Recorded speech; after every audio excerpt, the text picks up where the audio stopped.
3, 2, Great. 1. Extraction is a 2020 Netflix.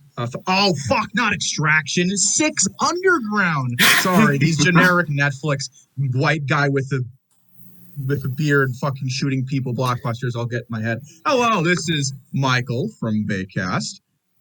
And this is Jacob from Baycast, and welcome to the titular show, Baycast, the podcast where we talk about every single Michael Bay movie ever made. And we are joined by two special guests today. One of them who was in our Pearl Harbor and Transformers Rise of the Fallen review. John, say hi. Michael 3 here. We hate you. Wait. Oh, you should have done Michael 3, Michael 2, Michael 1, and then I didn't know you were Michael 3, 2. John. Yeah. And we have an actual other person named Michael who we're going to be calling Michael 2. It does not signify inferiority. It's just numerical differentiation. Yeah. So He's here on the show. all right, fine. I fixed it. I appreciate you fixing it and not confusing people further. Speaking of confusing people, Six Underground is definitely a movie we watched. Yes. Okay. I don't really know where to begin with this because on one hand, it's like the most Michael Bay movie ever made, but at the same time, it's just like, I don't know what it was about it, but it didn't feel like a Michael Bay movie at all at the same time. I think the first movie 20 is if minutes someone did. described Michael Bay's movies to someone, like that's what they think it would be like. Is Yes. what it is. Oh, Oh, yeah. I agree Here's with what that. I think, right? The first 20 minutes was to get Ryan Reynolds an Instagram post about being in a Michael Bay movie, and then the rest of the movie they're like, oh wait, we spent all of the budget. Fuck. let's just film stuff happening in the city. Random Yeah. cities, And random it just so places. happens that a lot of fucked up things happened. Yeah. Oh, I guess some of the action scenes were good. The one where it's like the like infiltration to rescue the brother. I kind of like that one. Yeah. I guess The infiltration sequence, in addition to the very the- long intro with the car chase, are the two premier action sequences in the movie. But as was already alluded to, it's where all the fucking budget and frankly Yeah. all the limited brain power on set went into making those sequences at least.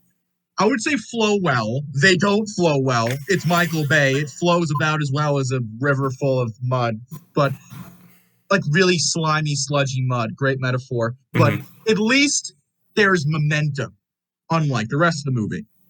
Right. Okay, so I guess like as you said, Michael too. I guess if you were to tell someone like the definition of a Michael Bay movie, I guess would be a good example of that. But as someone who has seen every other Michael Bay movie leading up to this felt like very sterile, I guess I would say. Like it didn't like Sterile really feel isn't like the him at all. word. Yeah. I see what both of you guys are saying. I'm also having been, I guess, now a veteran of this, like a war veteran, more or less. Yeah, could we get like a fucking Medal of Honor? Yeah. Yo, Michael Bay Medal of Honor movie. No, what the fuck am I on about? But the thing is, it you describe it's like, oh, violence, sex, blood, inappropriate racial jokes. Like those are all things that you like. Oh, Michael Bay movie. But yet, the way they're used and the way the movie is structured doesn't feel like what we call the most Michael Bay movies, like It was Bad a lot Boys. bloodier. It There was a lot more Netflix. violent. Like, I have a theory for that, but you go ahead. I was thinking at least like some of the scenes. I remember when I watched this movie at first when I was younger. That beginning opening scene where the Movie's 3 guy years old. dies, where Six dies. I remember being like shocked.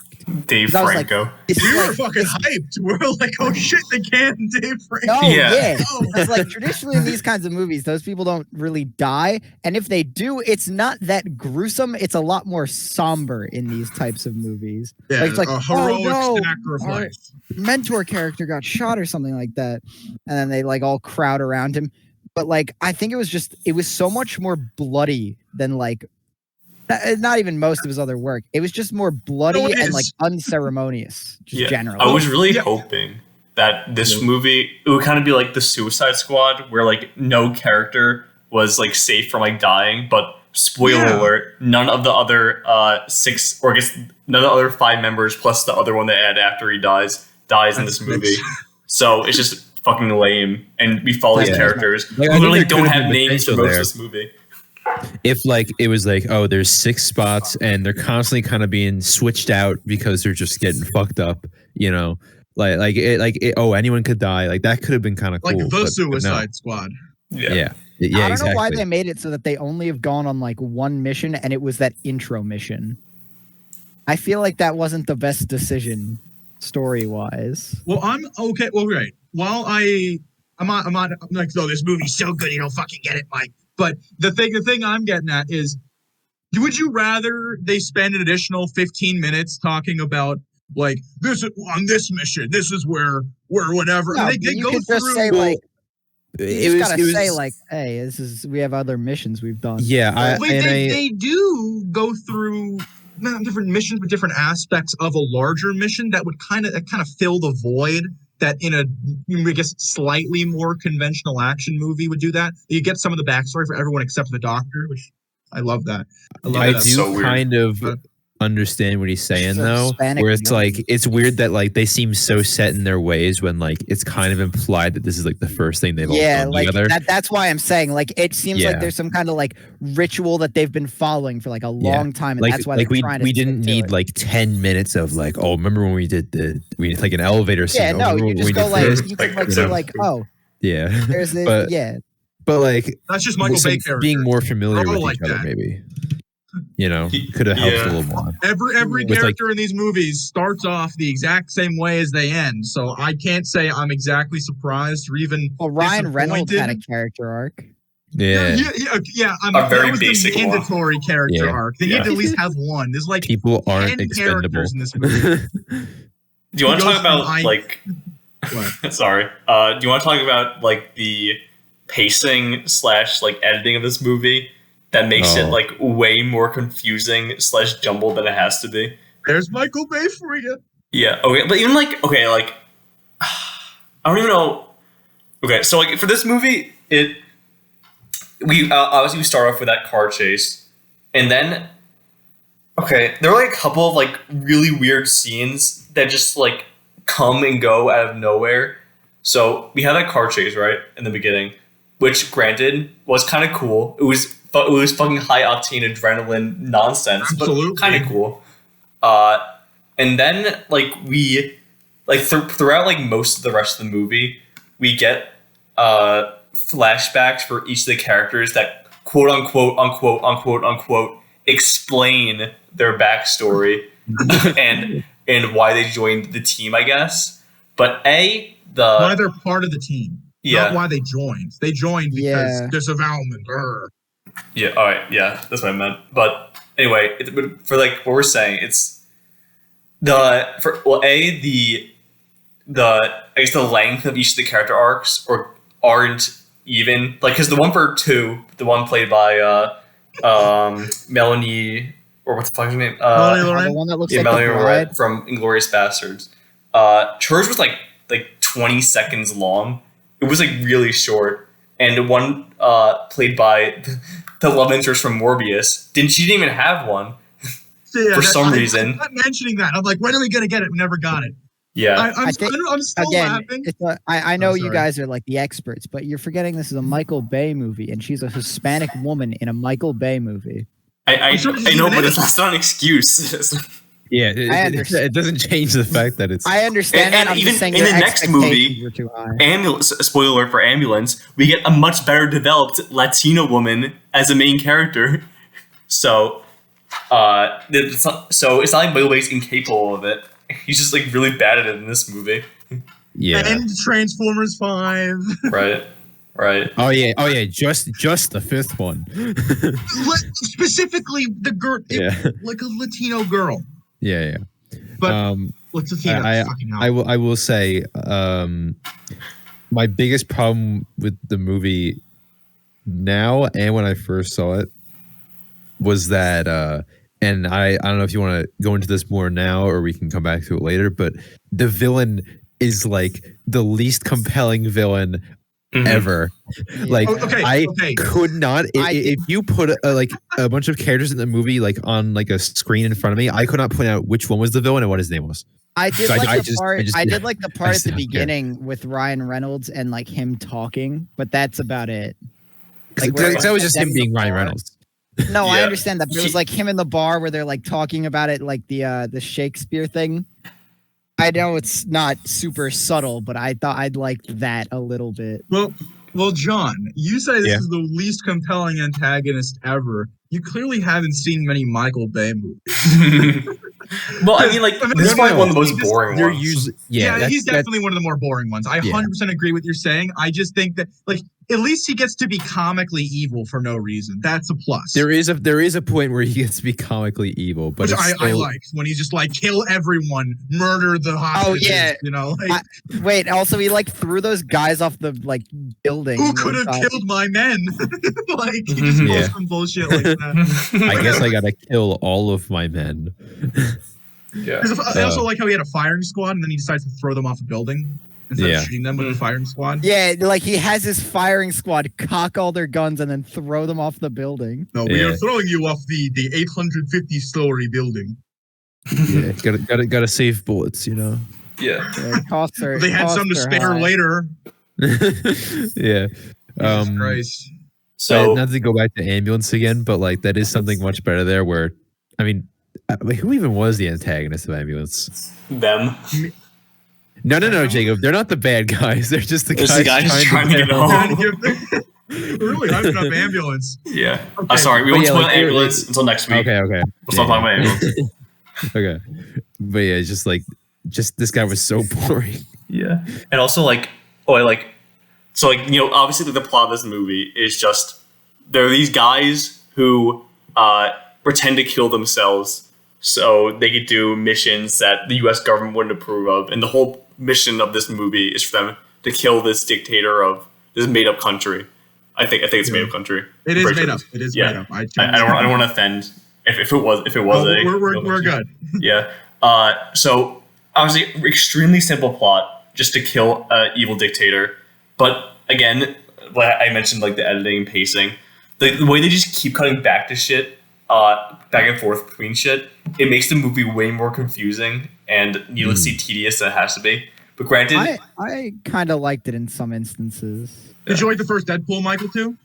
I did actually like the first Deadpool. It's written by the same guy, and they both have nonsensically non-linear stories. right? I liked the fact that it was non-linear because I think if it wasn't, it would have just melded together with like every other generic action movie. I feel like it's already done that in spades. I think this one It has would have been- slightly more personality. Yeah, I also think that if There's two if scenes, it was, the intro and the THX. it would have somehow been more boring if it wasn't. Yeah, no, linear. it was. Like Really? that was the only thing Yeah. kind of kept me I in. guess it Was did, like it did keep us engaged, but I don't It know. kept me on my toes a little bit more than I would have been. Should, just in the sense Yeah. that it's like, where are we? Did the doctor get her backstory yet? Yeah. And, you know, like, I actually we were remember there asking was, there was so a many part in the questions. movie where we were in present day, right? And then Yes. we cut back to Ryan Reynolds flashback for like literally like 5 seconds, and then we Them cut back to sucking present day. But it labeled it present day, like in all caps. Like that's the second frame of time. the screen for like a when it second. goes, when it does the backstory from Ryan Reynolds, it does not say past or 1 month earlier. It literally goes present day, unnamed flashback, present day in the span of like 15 minutes, and it really fucked with us. Yeah. I don't There's also understand that. a part where there are like 3 sex scenes in a row. Yeah, they really. I thought there was going to be one with the Skinwalker and Doctor, but no. Who are you referring to the Skinwalker as? Skywalker. I'm not calling him Skywalker. We're gonna Right. get DMC'd, but whatever. Yeah, Yeah, we're like DMCA. we're a podcast that has like 30 viewers. I think we'll be fine. I don't even know Baskin who's Robbins always referring finds to. out. But I don't know. Should we go into the characters? We might as well, right? Yeah. Most cookie cutter shit. I guess we'll start with Ryan Reynolds. He gets the most time and the most lines. Yeah. Granted, okay. Even though he's like probably one of the most, you know, like he's like Dwayne the Rock Johnson, where he's just like the most like inherently likable. Yeah, right in front of us. He's like just like an actor who's like like stereotypically known for being inherently likable. Yeah, I like me a good Ryan Reynolds movie. I thought the Adam Project was pretty decent. Green Lantern kind of slapped. Yeah, but like, I guess other than R.I.P.D., this is probably his most quote unquote serious role, and granted, he did like tell jokes like fairly like decently. He is 90% of the jokes. Yeah, but like at the same time, he was like way tamer than he probably could have / should have been. Yeah, the character of one, as played by Ryan Reynolds, is supposed to be this closed off guy who, like in a Deadpool way, masks his sort of his closed offness with humor, but also tries to shut himself off. So we have this kind of duality where he's got two different manners of shutting himself out going on, and neither of them mesh well, because then you have like silly Ryan Reynolds moments, then you have like super serious, I will leave you to die. It doesn't really, it doesn't really it just blend. seems like Ryan Reynolds with like a weird morality. It's like they wanted someone to be a more serious protagonist, and they're like, oh, well, sorry, one of the 85 Skarsgårds aren't going to sell. We should put Ryan Reynolds in it. And that's what they did. And then they're like, oh shit, we have Ryan Reynolds. He has to make jokes. Yeah, he does have the, as mentioned, the closest to a character arc. I was like laughing really hard earlier because I thought you said character aren't instead of character arc. I should have thought about that. To describe a Michael Bay character arc, a character aren't. Yeah, can we trademark that? I really like that. I thought you said that, and that's why you just hear me laughing like in the first 5 minutes. I really like that.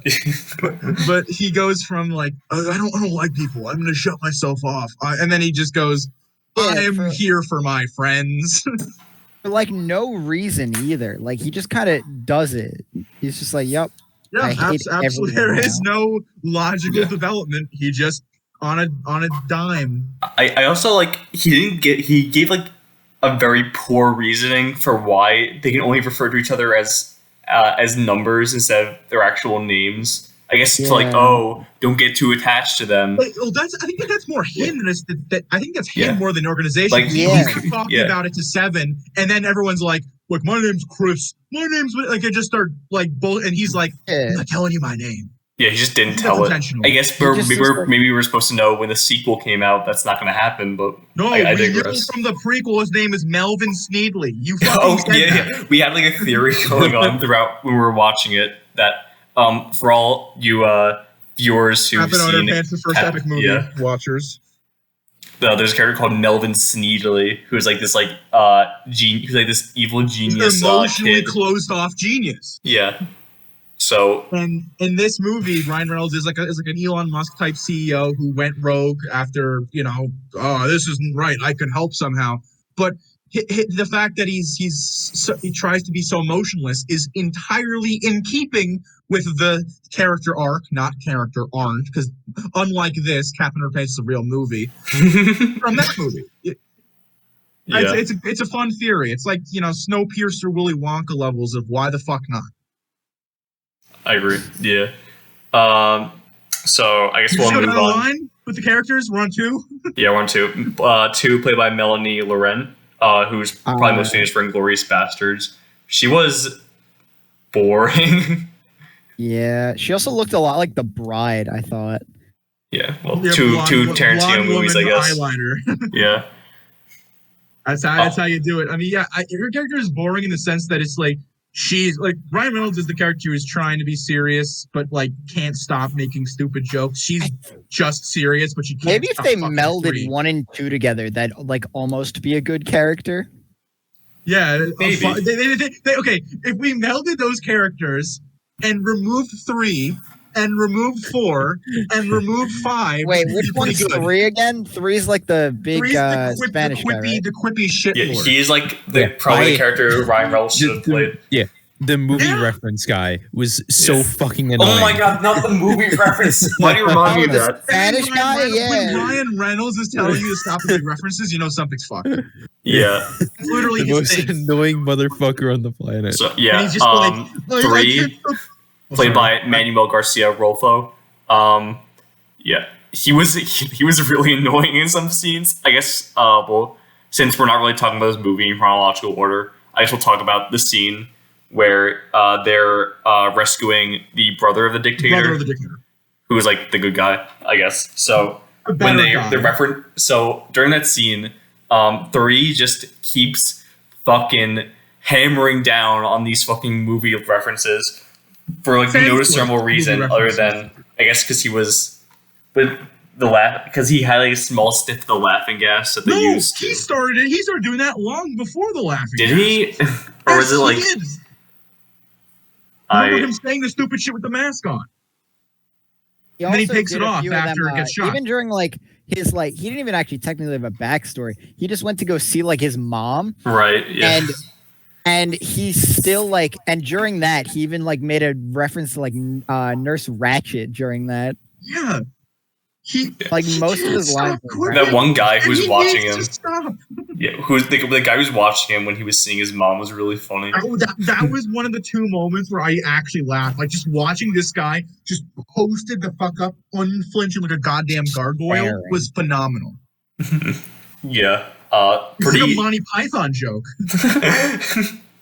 And him and 2 have develop a relationship throughout the movie that you don't care about at all. Develop a relationship, quote unquote. Once again, Reynolds somehow the voice of reason. He's like, "You're fucking," and then he's right. Yeah. I hate to admit it, but Ryan Reynolds is almost always right when he's calling out the other characters being annoying. When it should be the other way around. It should be, "Hey, Ryan Reynolds, shut the fuck up," like in any other movie. But nope, Michael Bay's really subversive like that. Mm-hmm. Yeah. All right, so we're on 4, right? Yeah, 4, played by Ben Hardy. He's a parkour guy.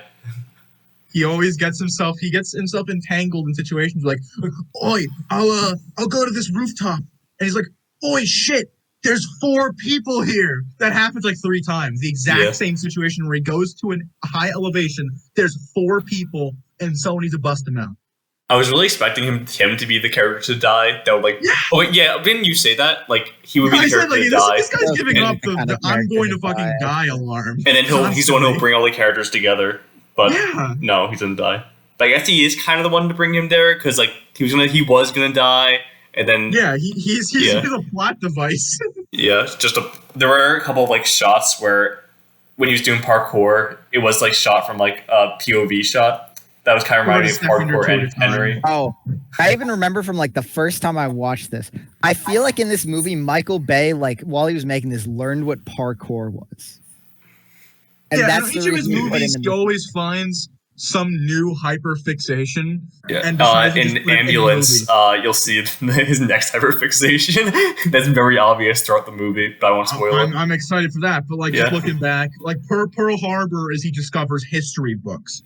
The Rock is he discovers Sean Connery. Transformers 5, he discovers England. There's a bunch aspect of these ratios. He doesn't discover. He forgot how to balance the aspect ratios in that movie. He was sleeping on the job with his 10 IMAX cameras. I don't know what the fuck he was thinking of that. But anyway, we're not. Please. He wasn't. Oh my God, did you allow that? I actually, by the way, I know you're ragging on 4. I do kind of like him because he's like almost he's one of the closest characters to like a character. He's just like sane. Yeah, he's like a normal-ish guy. He's not a cartoon character.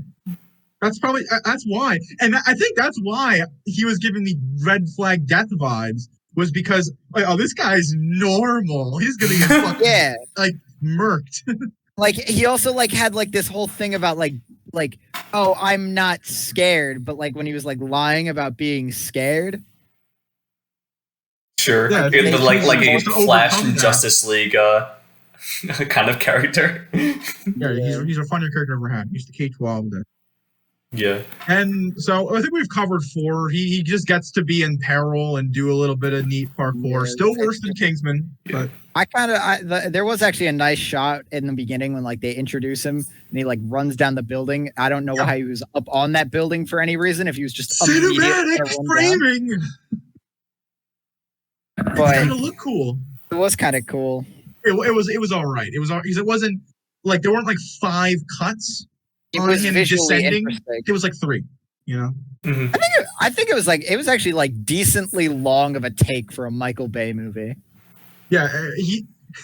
Fun fact: Michael Bay edits his movies with the frequency that he blinks. He blinks 18 times a second. So it's like A little faster than Yeah, that. like if you have like if you put eye drops in, and then you blink to like distribute there's an it. eyeball. There's an Yeah, eyeball in this that's the movie, and frequency. Ryan Reynolds looks at an eyeball, and they kick an eyeball. Oh right, the eyeball. Is an eyeball funny? Oh, I don't know. I just thought we needed to cover that at some point. On Alright. that note, 5 is a character that is in this movie. Not Moving on to 7. barely. I go that Moving far, on to Mike. 7. So 5, played by Adria Arjona, who is also known for being in the absolute masterpiece of a movie that is Morbius. She is an anti-character. I think that's what you used to describe her. That's what He just has a I love backstory. her. He Because does barely I'm- anything interesting. She does, yeah.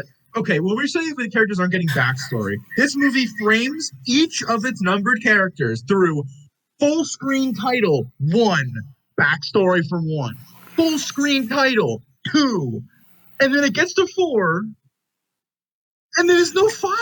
Yeah, and it I was just supposed to isn't. ask, did I like just miss it, or like was there just not like a 5? I was screen? going fucking nuts because I'm like, every scene I was waiting, like, come on, 5, say something. Like I was really rooting for this character to exist, but no.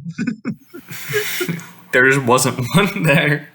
Hello, And character, where are she's you? also a doctor. You think that would be more useful? It's in the beginning where Melanie Lawrence character too is wounded, and she's in the car as the sick chase is going on, and she's patching up wounds.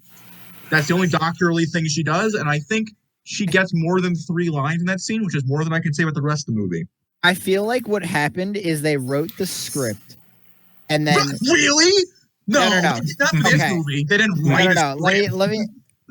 Sorry, my bad. I'm sorry. They had an idea for the movie, proceeded to start filming, and then realized, what the fuck are we going to use a doctor for? Yeah. But they already paid everyone and Yeah, I were think like, you've hit did the all nail the on the head. filming, and they're like, wait, fuck, how are we going to use a doctor? like what John said. They filmed the first 20 minutes. Like, this is so good. High octane, gritty, violent, subversive. We've got our characters. We've got 1 goes through his character arc. We got 2 and 3 with their relationship. We got 4 with his confidence. 5?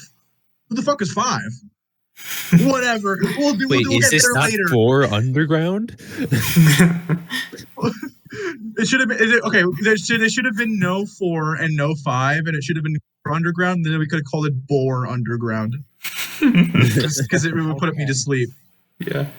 All right. I'm 6 And then dies.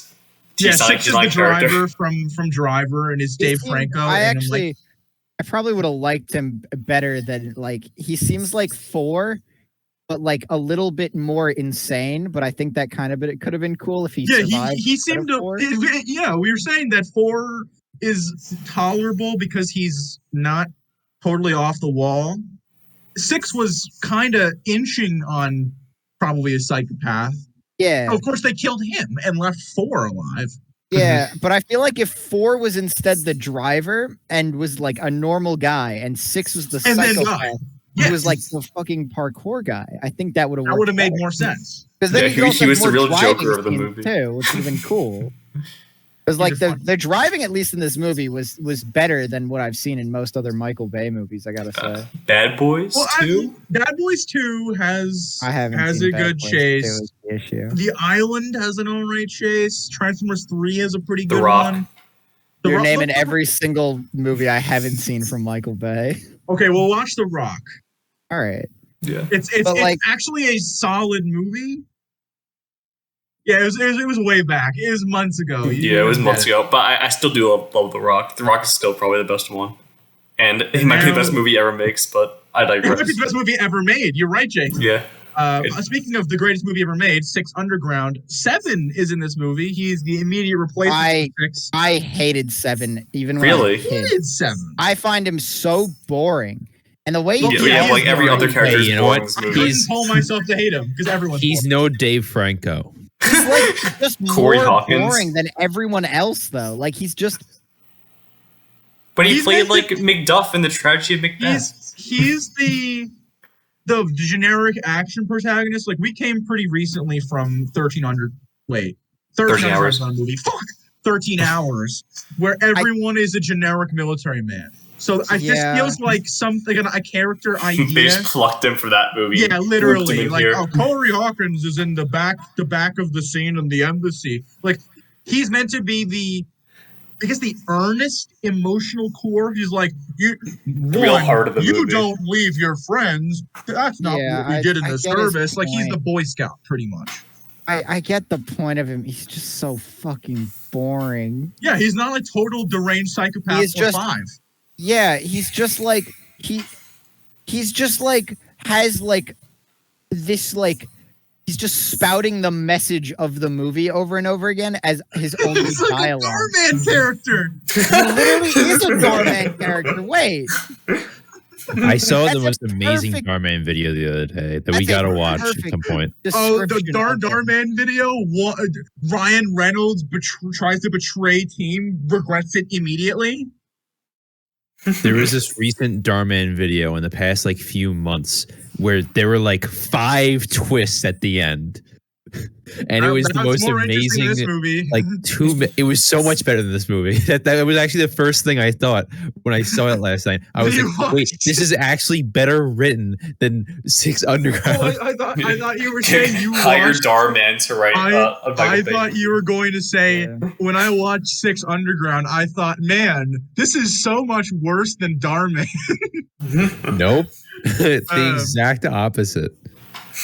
Very well.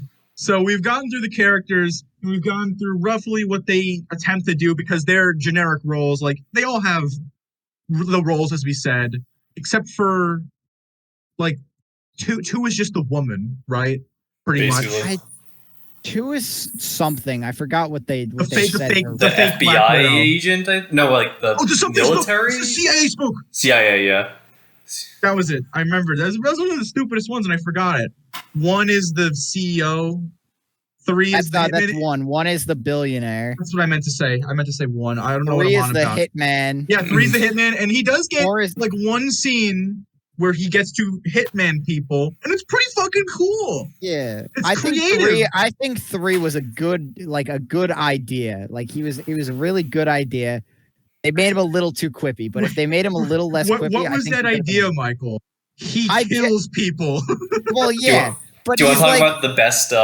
He's like sort of having a bit more fun with it, but he still doesn't particularly enjoy it. As an Agent 47, he's just vibing with murdering people. Yeah, and that sequence, he's not quipping. He's just killing people in astonishingly brutal and creative ways for like 2 minutes, and it's pretty fucking cool. I really like the shot in the beginning of the movie where they shoot they shoot a grenade through a car and then it breaks the guy's nose. And it explodes. It's a lot of slow-mo. I think if there was more shit like that, just like playing it up. I know Michael Bay is not like going to do camp of like his own style, but you haven't seen Pain and Gain. Yeah, Pain and Gain is kind of like a parody of, and it's kind of like a parody of his own style. But I think if they just like, especially since Ryan Reynolds was in it, I feel like if they just like played it up, like just explosions at the fucking wazoo, just like maybe like a Paul Verhoeven movie. Well, the budget would need to be like $300 million to keep the same pace as the first 20 minutes throughout the entire movie.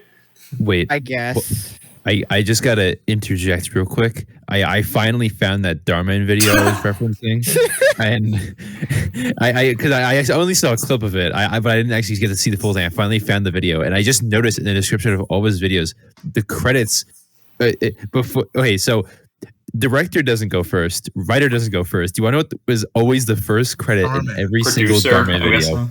For Darman, no. Idea. God. Oh, I'm assuming Darman came up with the idea. Yes. Does he write all these things, or does he just like come up with the ideas? Yeah. So he's the writer. Is the idea guy. He's the idea guy, and that's pretty. and that's actually like pretty much. He's actually number 8. The idea. Yeah, wait, no, that's literally it from him. Like that, he does not do anything else. He comes with the idea and then he writes it and he just has and he just like gives it to a whole crew and they just make it. Didn't they release like a full Darman movie like last year? Yeah, 6 Underground. Yeah, He was, it was 6 Underground. Did you not watch it? Care about others. It was actually it was released like 2 weeks ago, Dave. It was called Marmaduke and it was on Netflix. If you mention Shut Marmaduke up again, about Marmaduke, please. Yeah, please. I'm gonna fucking drop need to see tungsten it. rods on your house. I need to see it. All right, well, And but the walk fuck were we it on your talking own. about? Oh yeah. Can we talk about the most awesome? Was it like a break-in sequence or like distraction of any movie ever made? It was ultimately the break-in. It was just a distraction element.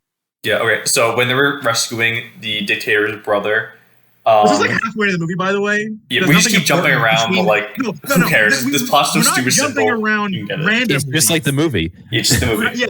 The first part of the movie is the action scene. There's fucking backstory bullshit, and then there's another. No. action Hold on. There's some stuff in between. They do the first beginning action scene, then they introduce the villain, then they do 3 sex scenes, and then Part they of the go on with the backstory. plot. You see, it's all connected. It's like poetry. It rhymes. Hell yeah. But yeah, Jacob, you've been waiting to unleash this scene, and this Yes. scene made me very So happy too. they decide for the distraction, they use the THX, like they use the THX Logo sound noise. to break all of the windows. Like and incapacitate one people. like that like I was like genuinely fucking laughing at that. You know, like that like, was like, funny. John and because that As is someone who's like something so watched surreal. like fucking like I had like a shit ton of like old DVDs that play that in the beginning. It's just like it was just a burst of nostalgia just to hear that again in a $150 million But in Netflix this movie, it directed by doesn't Michael feel- Bay. That part was great. I'll admit. Yeah. It was funny as hell, but I didn't feel like it fit because besides Three's Oh no, incessant it quips- made no sense. Yeah, in their movie, like we said, a more like a parody based, more like over the top movie. That would be. I mean, it's the best part in this movie, so it would probably be a good part in that hypothetical movie, but it would be more home, right? Mhm. You get what I'm kind of saying? Yeah, I guess. Yeah. It was funny because it was unexpected, but I feel like Like it just didn't Someone else fit wrote it. tonally. neither two writers. I don't think this Michael movie really Bay's- had a specific tone though. Yeah, that kept throughout the totally. movie. Yeah, We were actually, kind of- Ryan Reynolds' just existence in this movie kind of ruined the tone. Yeah, we were alluding to it, but yeah, is it meant? It's just some parts that are super serious, like the guy killing his men by pushing up the building. It's like, oh, the dictator's doing evil stuff, and then you see Ryan Reynolds, and he's talking about like, oh, dicks, you know, like whatever the fuck. it's he's on literally about. like almost every time like there's like a serious scene, there's some kind of like joke that happens. Like right after, What like is yeah, this, like the the penis thing when MCU? he like he's talking to the guy for the first time, when he's like threatening to kill his brother, they just have like the bodyguard in like a, this is what's it called? He has a shirt on that says like Yes, the bodybuilder guy. this is a god, like a legend, and this is a god pointing at his penis. Yeah, or something like that. this shirt belongs to a legend or whatever. Oh yeah. No. Sorry, it says this is a man pointing up to him, and this is a legend pointing down to his penis. Yeah, that was, and then they're like, "What are you wearing?" No. Someone goes like, nice shirt. Yeah. And then they're like, But they that's, like, start making inappropriate. fun of him for his shirt. And, And then then he he's almost like, kills four all right. later. And then there he's like, hope nothing bad happens to me, brother. Otherwise, you'll die right after all that shit. And then they're It making is- fun of just this random employee that he has We're hired. saying that this movie feels a lot like a combination, or maybe it feels more like the first Suicide Squad should have been more like the second. Those like silly out of pocket jokes would be more at home if it adopted that kind of like free going, just oh, this will happen, like this person could die, without it. I mean, it could still have serious moments. I think like Ryan Reynolds' character threatening the villain wasn't the worst thing. I was surprised that he himself didn't make that many jokes in it. Yeah, He was dying to. he made a lot, but not nearly as many as I thought. Yeah, it wasn't like This wearing does brown feel pants. like actually I know you said before that this doesn't feel like a Michael Bay movie. It kind of feels like a fusion between a Ryan Reynolds movie and a Michael Bay movie, like a movie Which that does just, it feels like that should be able to. They should be able to mesh. They should be compatible. But, but they're apparently not the fuck that compatible. Yeah, I mean, For like, some Ryan, reason, It Michael almost feels Bay's- like a Ryan Reynolds movie where Michael Bay is trying to like rein him in for some reason, Yeah, like he just doesn't want which him is to be weird as because wacky. it's Michael Bay. You know, Yes. I thought you were going to say this is a Ryan Reynolds movie where Michael Bay is trying to kill Ryan Reynolds, that'd be, which would be that'd be a fun awesome. idea for a movie in itself. Oh God. Or what else happened in this movie? What else? Yeah, what else happened? The ending was kind Nothing- of weak comparatively. Yeah, that's like I did like some of the stuff in the middle with like trying to get like the brother. There's like 3 good sequences. Yeah. That's the beginning, Yeah, the but middle, like and the end. really like the beginning end was was definitely probably like the the weakest of the strongest, I three, think, in my and then it just opinion. sort of went downhill a bit, and there was that slight spike in the middle with that, and then it just kept going downhill. Like that was the wait. biggest problem, is that the whole movie was just on a downward slope. Mm-hmm. There's one thing that I noticed about this movie, and that's that all of the actors that like play the foreign people, they don't have accents. They all were doing like really bad accents. Like American. What, you mean like Right. the dictator and his brother? Yeah, everyone They had else was accents, I think. everyone else. No, like, besides the. it sounded like really fucking stilted. Like it sounds like the kind of thing where it's like an actor like trying to talk, like act in an accent that they don't have. So they don't have the Michael. same amount of range, but they're trying to go out of that range. Michael. Yeah. I have a proposal. Yeah. Michael Bay, a man renowned for making fun of minorities, Okay. is shit Wait, at hold on. directing people that don't speak English natively. Hold on. Yep. Wait. Maybe that might be it. Actually, I might have been giving my. If you really think about it. I think Again- that's the most logical conclusion. I give every director the benefit of the doubt, and then I forget that It's there also are Netflix, points so where I should Netflix probably doubt. fucked with this too. Don't just Yeah. say, "Oh, it's Michael Bay's fault." It's probably not all Michael. I don't know. It's Reynolds' fault. Probably It's was. Like, how much of, Jared like- Leto's fault? Wait, what did Jared Leto have to do with anything? He was in Morbius. I don't know, I was it in is Morbius. It's all connected, Jacob. Oh, I love Morbius. Yeah, we love Morbius on this channel. What else? The one thing that really did feel like a Michael Bay movie was the movie Saturation.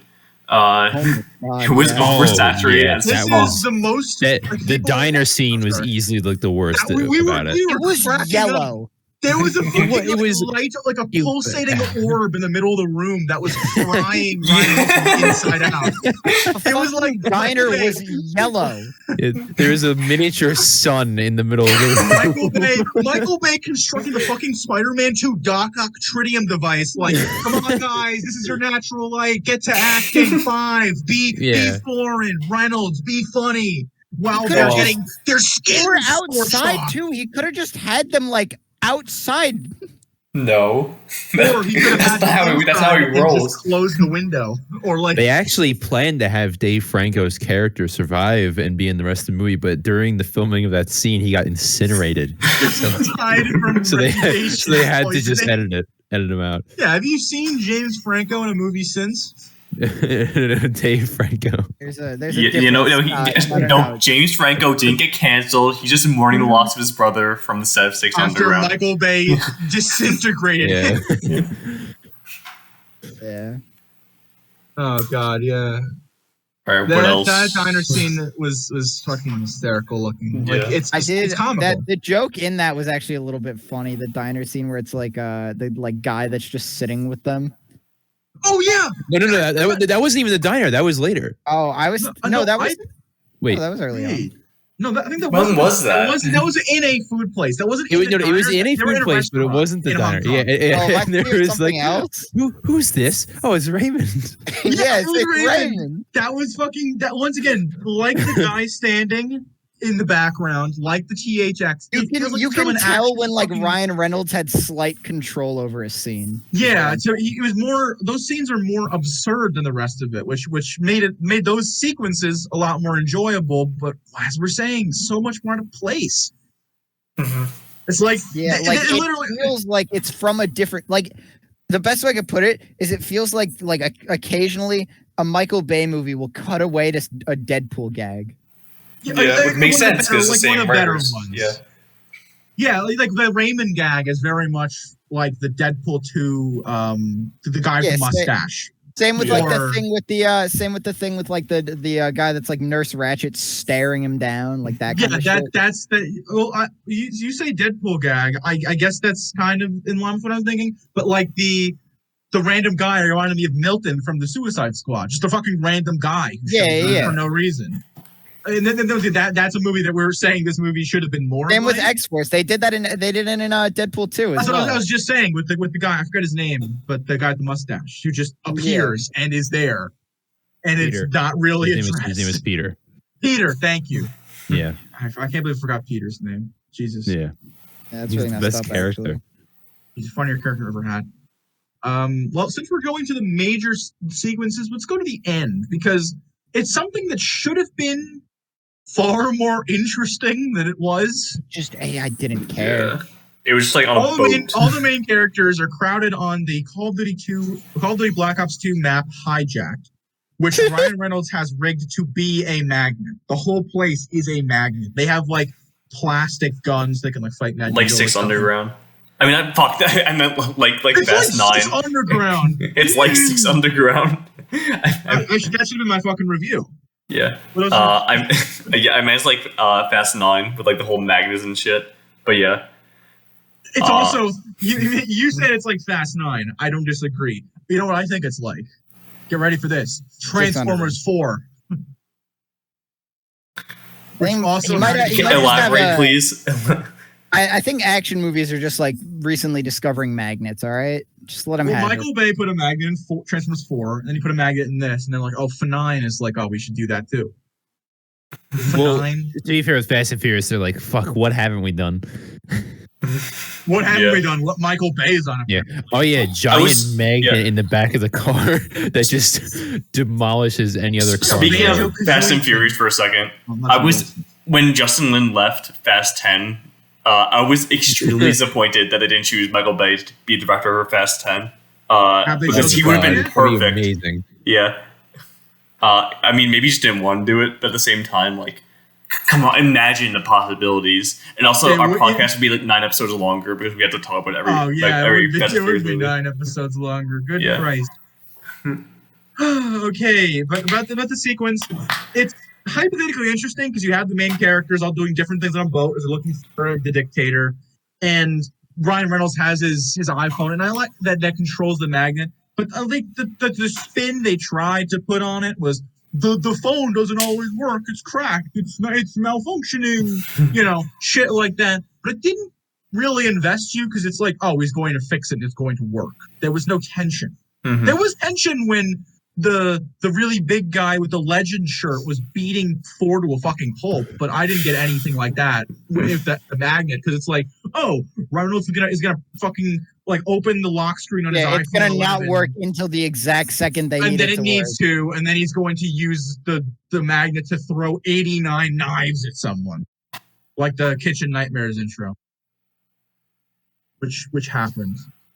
I've noticed if you haven't seen this movie that a bunch of knives are flung at some individuals. Or schmuck, just working his job. A few schmucks, in fact. Yeah, they get fucking minced. A lot of people they killed are just people like just working for their government. Those like security guards. Yeah, like they're probably hired help. Like they had nothing to do with like this regime, like half of them, and they're just fucking murking them. No, you see, it doesn't matter if you're an upstanding citizen like who's working security for whoever. 3 is going to shoot you 52 times in the head and then say, "I am the danger." And then he has his whole internal conflict. He's like, I need to only be killing bad guys. He's like, he does not give a shit about. We're not the bad guys. As long as you're like to the end of the Baycast. As long as you're antagonistic to his team, you are the bad guy. Yeah, it's a very classic Michael Bay morality where bad people get eviscerated for their wrongdoings. Like people, Oh, like, this is God. the most violent Michael Bay movie in terms of like people violence. The Transformers movies are full of disembowelment. Decepticons are ripped in fucking hundreds of pieces, impaled through the ass, faces ripped in half. If they were humans, it would be rated X. Yeah. So he's able to kind of fine-tune this unnecessary, gratuitous violence. I mean, not saying violence can't be amusing for an action movie. I mentioned Paul Verhoeven before, like RoboCop and Total Recall are sick and very violent. But in this, it's like, oh, that guy got squished. My theory I alluded to, 7 hours ago, was that this movie was a Michael Bay movie. He just wanted to make it. He wanted to make it like an action silly movie with these characters. Netflix bought it, gave him more money than he was expected, but also it came with caveats. Netflix wanted a specific hyper-violent action movie. And they're like, well, Michael Bay's already making an action movie for us. Let's just put violence in there, just out the ass. Yeah, because like half the That's a things, good theory. it seems like more blood comes out than should. It's hyper stylized in the same way like a Tarantino or even something like The Boys is. It's like Django Unchained in terms of how blood just gushes out of people's bodies. At the beginning, I was even going to mention like it almost felt like Michael Bay like saw like one South Korean film and was like, they might be onto something. Or like a John Woo movie. No, the real Michael Bay would never look at something from Asia and want to do that. Yeah. Yeah, no. If Michael Bay actually like watched, like the Hong Kong action movies, from like the 80s, 90s by like John Woo and Jackie Chan, that shit's like pretty much like quintessential action. There's some really good shit in that. If Michael Bay actually took inspiration from that, his movies would be a lot better. But instead, he takes inspiration from like, I don't know, like other shit. Yeah. 13, the fucking 13 Hours movie is what he takes all his inspiration from that he made. He took the inspiration from people with guns. People with guns he stole from this. Seven he stole from that movie. Everything else, like the car chases, that's more, like we said, a lot of movies they have car chases that are actually like random Technicolor sports car. Oh, by the way, lime green sports car race. Great Escape 6. I'm glad it's dead. Mm-hmm. That's kind of a dumb car choice, to be real. Transformers 5 is a similar thing where Anthony Hopkins just gets in fucking 3 different supercars. And they're all brightly colored, too. Shit's awesome, one's silver, one's red, I think one's blue. I mean, there isn't even a third one. I don't give a shit. We're past that movie. I don't know why I'm bringing it up. I'm sorry. But it's PTSD. You just can't stop thinking about it. Yeah, Jesus Christ. It's Can I be part of the Six Underground team? I have the thing that Belle has in Beauty and the Beast. What does Belle have in Beauty and the Beast? The kidnap thing. What's the thing with like people who are Stockholm kidnapped? Syndrome. Yeah, you have Stockholm Syndrome. Stockholm Syndrome accounts for this entire podcast. What you just heard was PTSD. There's a difference. Oh, my bad. I'm thinking of the 5th Transformers movie and how it irreparably destroyed my mind. Oh my god. Yeah, that's a fun one for the kiddies. Good joke. Speaking of good jokes, Michael Bay is still directing movies, right? All right. Low-hanging fruit. I think we covered pretty much all the main things. We covered all the important stuff. We usually go through the plot breakdown, but like I said, the plot events are beginning with the chase. Which It's like story. It's like Pearl Harbor, where the plot's just so simple that like it's not even like really worth going over everything. The story is so simple. In Pearl Harbor, it's all given to you like mostly linearly. That's why it's so fucking boring. Here, it's paradoxically boring and confusing, but it's still boring to talk about. Like we can go into during 3's flashback, like we went into the guy standing in the hotel, like we get to see his lust for blood, truly begin. Or for 2's flashback, we get to see that she is still an unfeeling, cold-hearted bitch, that she doesn't have any development. No character arc, no character aren't, just nothing. Like, what do we do? That happened. we normally get to that point where like this happened in the movie, describe it for whatever willing audience of single digit folks. However, We're usually talking about things that happen or are interesting. And outside of, once again, fucking hell, 3 sequences in this 2-hour movie. I will say it was only about 2 hours as opposed to the usual 2.5 that Michael Bay. Second shortest Michael Bay movie, only to Bad Boys 1. I think we're drained. I think we're done. Yeah. The only thing I want to mention is there's like one point I really want to focus again. 3 sex scenes in a row, all of them very different. I think he just wanted to burn through all 3 sex scenes immediately, like all 3 different styles as well. You'd think that Michael Bay would have more sex in his movies. I think he got all of it like out of the way like immediately. Was the weird part. Like, he was like, I mean, in his career, this is his second to last movie, and there's 2. Don't say that. He still has some left in his. He's got the one. I'm just saying when it's released. I'm not saying second to last movie ever. Though now that you put the idea in my head, it does make me smile with a gleeful grin. He's got the tortured like character that meets someone in a bar but that can't know their real identity that has sex and is like, you can't know the real me. And then he has the one that's what's it called? Fuck. Then it's I like just killed someone. Want to can't fuck? be together. Yeah, I killed someone. You want to fuck, which is also combined with the we can't be together because rules. And then there's also on top of that, there's the other one. By the way, what the fuck? Why can't I even remember the next one now? Because there wasn't another one.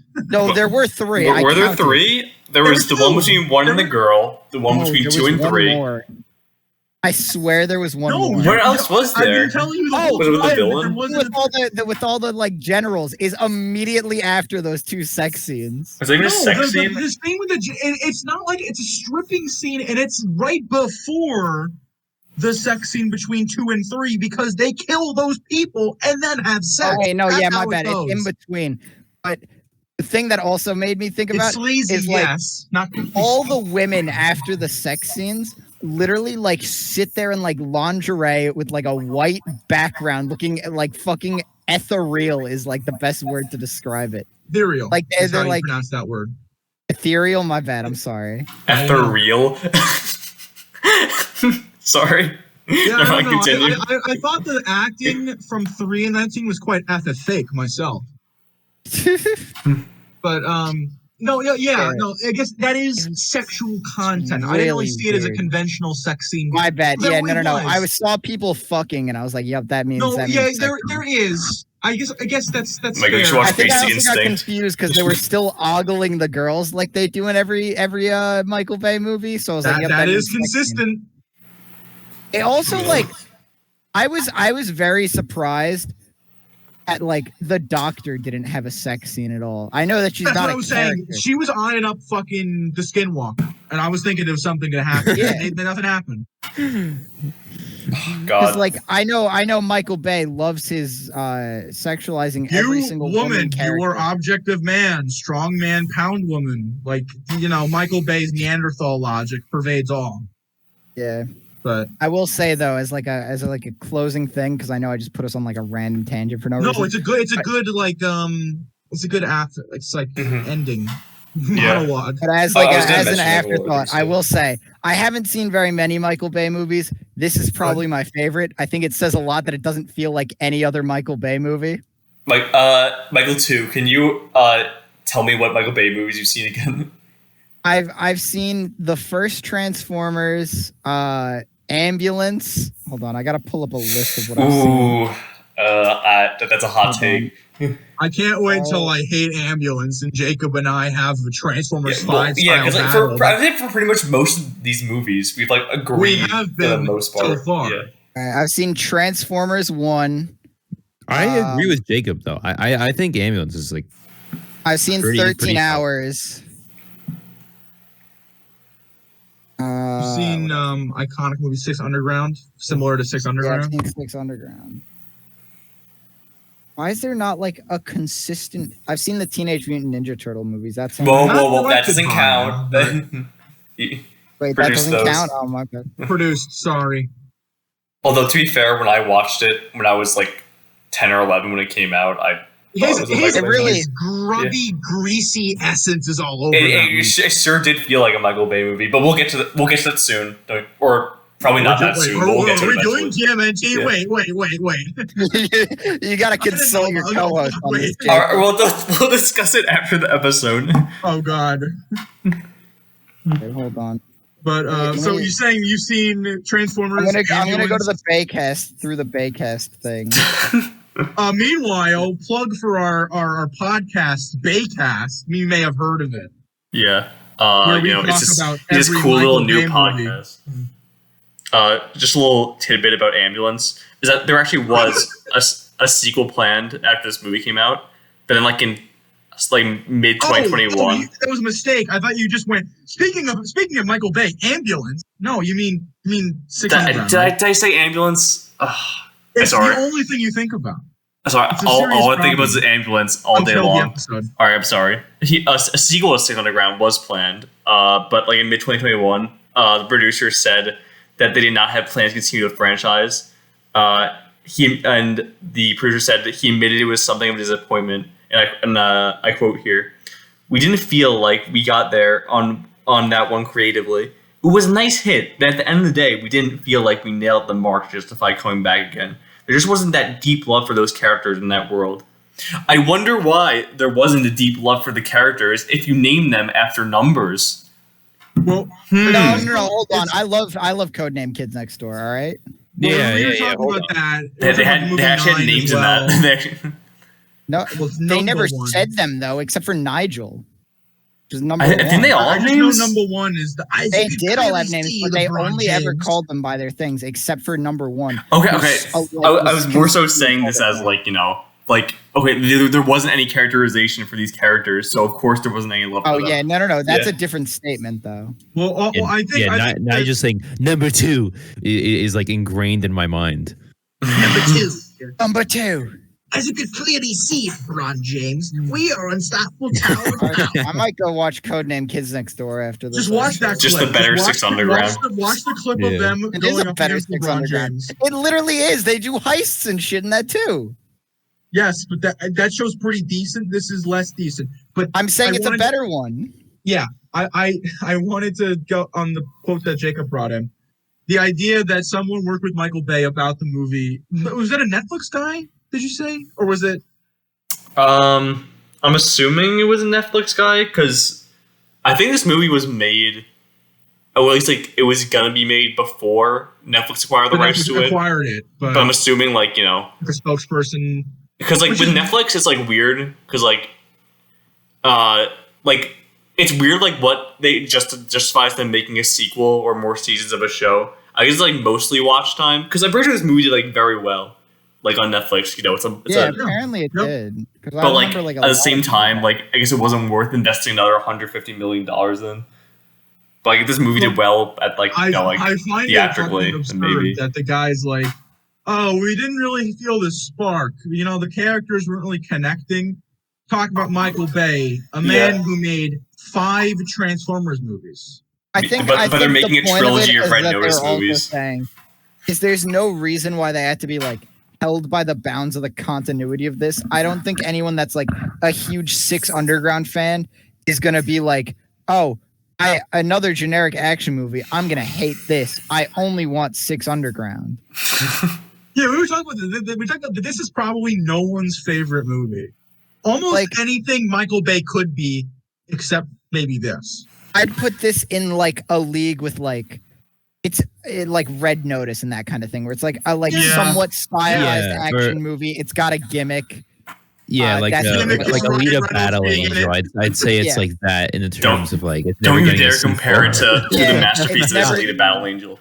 Never getting a sequel. It's not. I've given up on that. I'm giving up on the fact that we're never getting a Alita sequel, but I accept that now. And I'm glad you've reached that moment too, brother. Yeah. Hashtag make Alita 2 happen. No, you just calm down, Jacob. I'm sorry. It's just such a good world. I know I haven't read the manga or watched the anime, but the movie's pretty good. Anyway, yeah.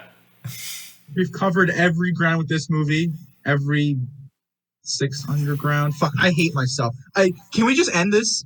Yeah, let's end Not this. my life. The episode. It's gone for long enough. Even though, well, it's not as long as our Transformers videos, but that's fine. Thank you guys for watching. This had a larger number of people. It's fine. Yeah. Thanks for coming along and talking about this movie. I don't know. I mean, we didn't have that much to say about it overall, but we had more than if it were just Jacob and I. So thank you for making this at least more engaging than just, this movie is kind of crummy, except for it's good. Because that's what it would have been. Thank you, John and Michael, too. Yeah, hey, no problem. Michael 2 will come on at any time you request. Well, we have one movie left. I'm good. I don't want to watch. No. We have plans. Don't you worry, Baycast viewers. We have plans. We gotta create a name for our fan base of few people. Michael Bayers. All right, leave your thoughts on what your name will be down in the comments. And we'll take suggestions. I'll definitely leave my thought.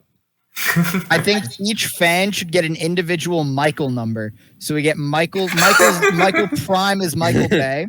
I never thought about that. We got the host Michael 1. I'm Michael 2. Then every other fan is a Michael in sequential order. And Michael Bay is Michael 0. Yeah, he's Michael Prime, Michael 0. There we fucking go. Michael Prime. I love that. He's earned the title. I am Michael Prime. I send this message to stop minorities from getting roles in Hollywood. Face my